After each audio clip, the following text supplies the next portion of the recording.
Muy buenos días a todos quienes nos escuchan. Nosotros somos Daisy Noza, Alejandro Telles, Nicole Vergara y Erika Piñeros, estudiantes de 10º y 11º grado de la institución educativa Casucá, del municipio de Soacha, y seremos sus guías en un interesante viaje por la historia. Nuestro viaje inicia aquí, en nuestro presente, y nos lleva 5 siglos atrás. Sí, 500 años atrás. Parece mucho tiempo, ¿no?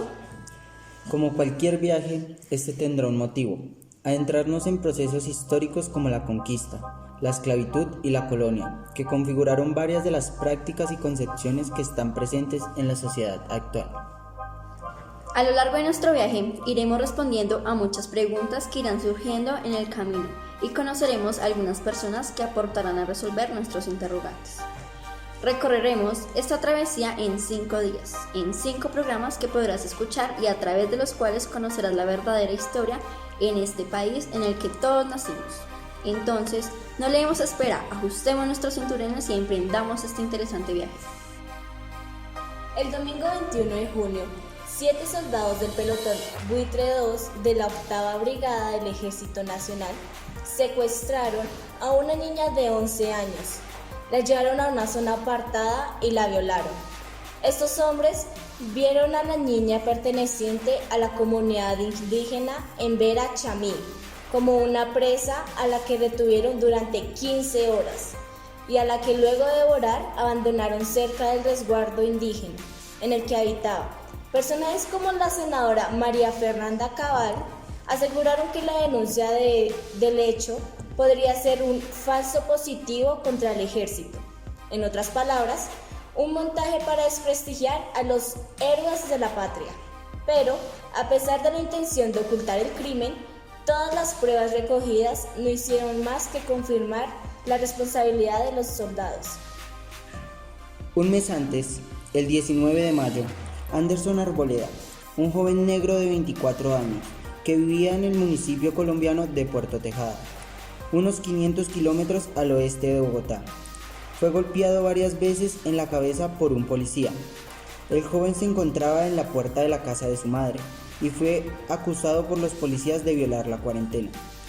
Anderson falleció 3 días después debido a la muerte cerebral que le ocasionaron los golpes proporcionados por la policía.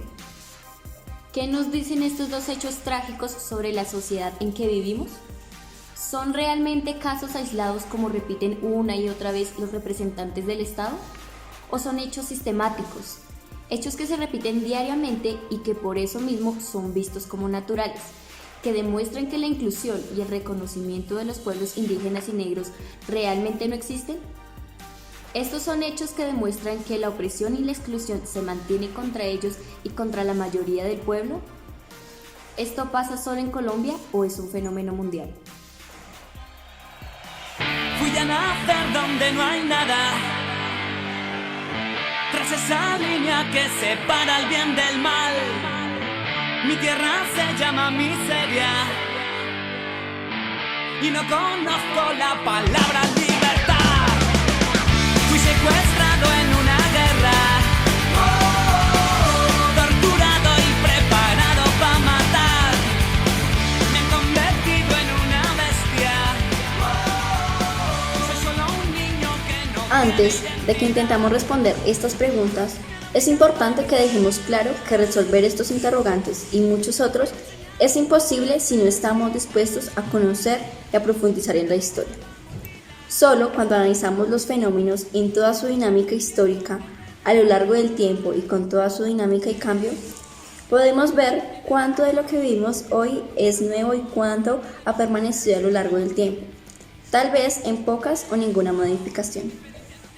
Es cierto, la historia no solo nos permite identificar lo que ha cambiado o lo que se mantiene en nuestras prácticas sociales, sino que también nos posibilita responder a la pregunta de por qué esas prácticas, comportamientos e ideas que se han abandonado o por el contrario han sido heredadas de generación en generación, y nos da luz sobre qué deberíamos cambiar para hacer posibles sociedades en las que hechos como lo que denunciamos al principio no solo se repitan, sino que ni siquiera puedan ser concebidos.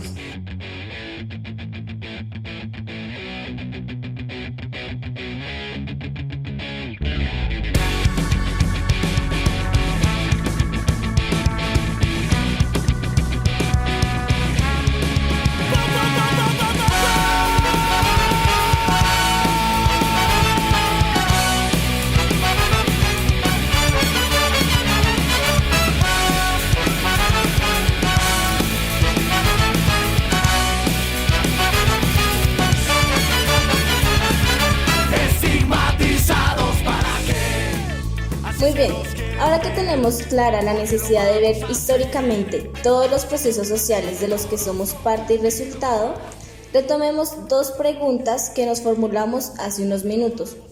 ¿Qué nos dice la violación de la niña en Vera y el asesinato del joven negro de Puerto Tejada sobre la sociedad colombiana? Estos crímenes, cometidos en ambos casos por las Fuerzas Armadas colombianas, son, como nos dicen los medios de comunicación y los dirigentes del país, hechos aislados. En los dos casos, la Fiscalía, la Policía y hasta senadores afirmaron que estos crímenes fueron cometidos por los que llaman manzanas podridas dentro de la institucionalidad.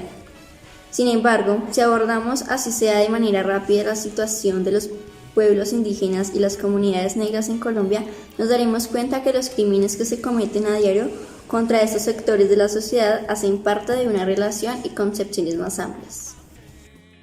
Así es, desde niños oímos a los profesores hablando de que todos somos iguales, de que este es un país con una gran diversidad y riqueza cultural. Y sin embargo, la situación de indígenas y negros como parte de las clases y sectores sociales explotados y oprimidos en el país es alarmante y debería ser inaceptable. De acuerdo con las estadísticas proporcionadas por el DANE, con base en el censo realizado en el 2018, de los más de 48 millones de personas que habitamos en el territorio colombiano, 1.905.617 se reconocen como indígenas, es decir, un 4,4% de la población. De la gran diversidad de grupos o nacionalidades indígenas que existieron en siglos pasados, sobreviven 87, distribuidos en 710 resguardos ubicados a lo largo de 27 departamentos del país. Eso quiere decir que los grupos indígenas tienen presencia en casi todo el país, pero esto no garantiza su reconocimiento.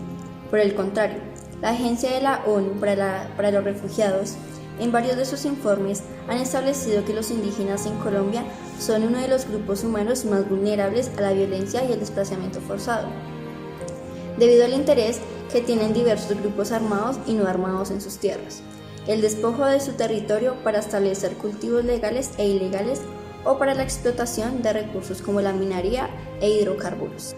La misma Corte Constitucional de Colombia ha reconocido que las principales formas de violencia ejercida contra las comunidades indígenas han sido el reclutamiento forzado de menores y jóvenes, la violencia sexual y por motivos de género, la prostitución forzada, los asesinatos selectivos de autoridades tradicionales, maestros y promotores de salud, el confinamiento, entre otros.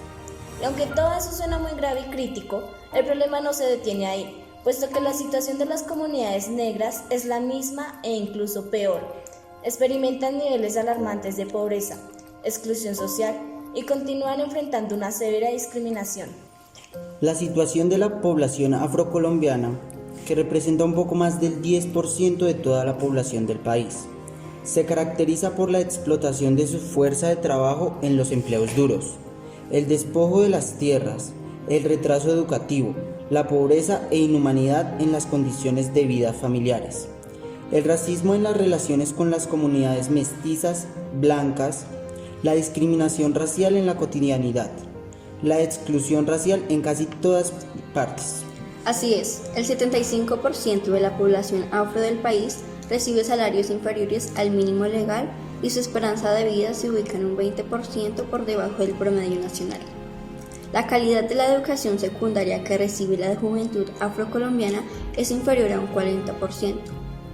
Al compararla con el promedio nacional, aproximadamente el 85% de la población afrocolombiana vive en condiciones de pobreza y marginalidad, sin acceso a todos los servicios públicos básicos.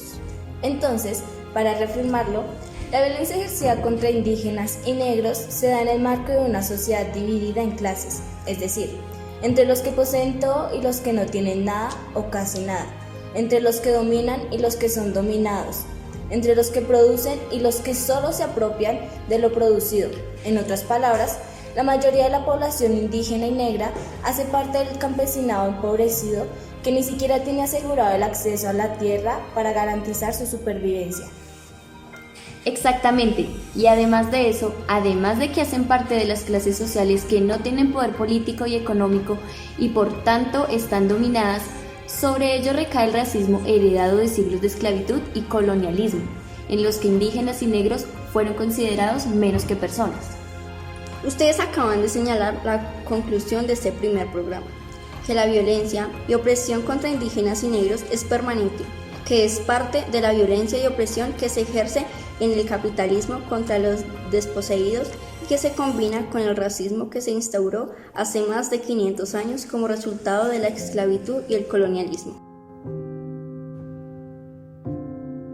Y eso también nos deja la puerta abierta para nuestro próximo programa, en el que para mostrar cómo esa afirmación es cierta, abordaremos el proceso de conquista y colonialismo español y el trato que recibieron los pueblos originarios americanos a lo largo de varios siglos.